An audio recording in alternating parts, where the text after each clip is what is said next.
आज का बाइबल का वचन हिजकिय्याह का ग्रंथ अध्याय 16 वचन 1 से 15 वचन 60 और 63।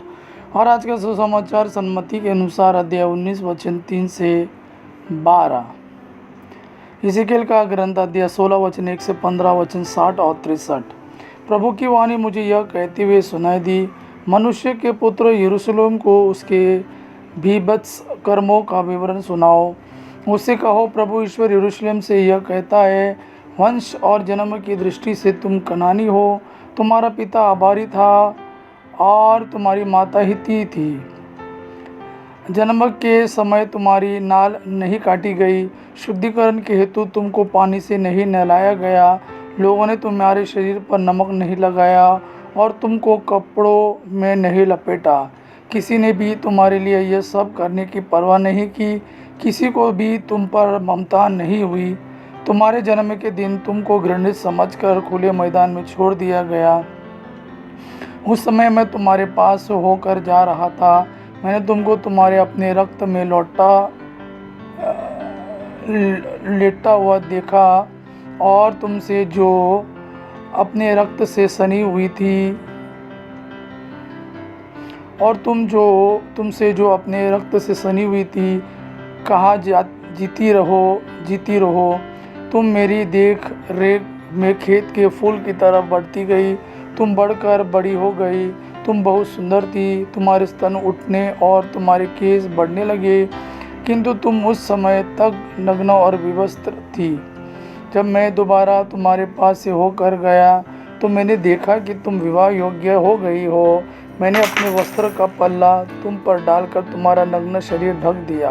मैंने शपथ खाकर तुमको अपनाया और तुम मेरी हो गई। यह प्रभु की वाणी है।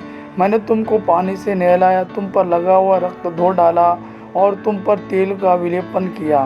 मैंने तुमको बेल बूटेदार कपड़े और बढ़िया चमड़े के जूते पहनाए। मैंने तुमको छाल्टी का सरबंद और रेशमी वस्त्र प्रदान किए। मैंने तुमको आभूषण पहनाए, तुम्हारे हाथों में कंगन और तुम्हारे गले में हार डाला। मैंने तुम्हारी नाक में नथ लगाया, तुम्हारे कानों में बालियां पहनाई और तुम्हारे सिर पर मुकुट रख दिया। तुम सोने और चांदी से अलंकृत थी, तुम छाल्टी रेशम और बेल बूटेदार कपड़े पहनती थी। तुम्हारा भोजन मैदे, मधु और तेल से बनता था। तुम राजरानी के सदृश अत्यंत सुंदर हो गई।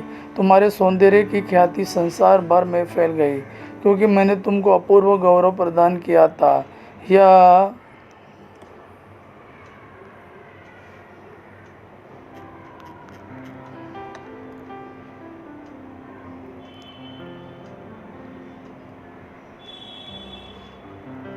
प्रभु ईश्वर की वाणी है।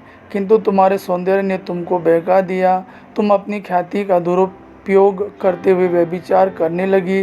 तुमने किसी भी बटोही को अपना सौंदर्य बेच दिया। यह सब होते हुए भी मैं उस प्रतिज्ञा को याद रखूँगा जो मैंने तुम्हारी जवानी के दिनों में तुमसे की थी। मेरा और तुम्हारा संबंध सदा के लिए बना रहेगा। जब तुम अपना अतीत याद करोगी तो तुम लज्जा के मारे एक शब्द भी कहने का साहस नहीं करोगी, क्योंकि मैंने तुम्हारे सभी अपराध क्षमा कर दिया। यह प्रभु ईश्वर की वाणी है। आज का सुसमाचार सन्मति के अनुसार अध्याय 19 वचन 3 से 12। फरीसी यीशु के पास आए और उनकी परीक्षा लेते उन्होंने यह प्रश्न किया, क्या किसी भी कारण से अपनी पत्नी को त्याग देना उचित है? यीशु ने उत्तर दिया, क्या तुम लोगों ने यह नहीं पढ़ा कि सृष्टिकर्ता ने प्रारंभ ही से उन्हें नर नारी बनाया और कहा कि इस कारण पुरुष अपने माता पिता को छोड़ेगा और अपनी पत्नी के साथ रहेगा और वे दोनों एक शरीर हो जाएंगे। इस तरह अब वे दो नहीं बल्कि एक शरीर है। इसे जिसे ईश्वर ने जोड़ा है उसे मनुष्य अलग नहीं करे। उन्होंने यीशु से कहा, तब मूसा ने पत्नी को त्यागते समय त्यागपत्र देने का आदेश क्यों दिया है?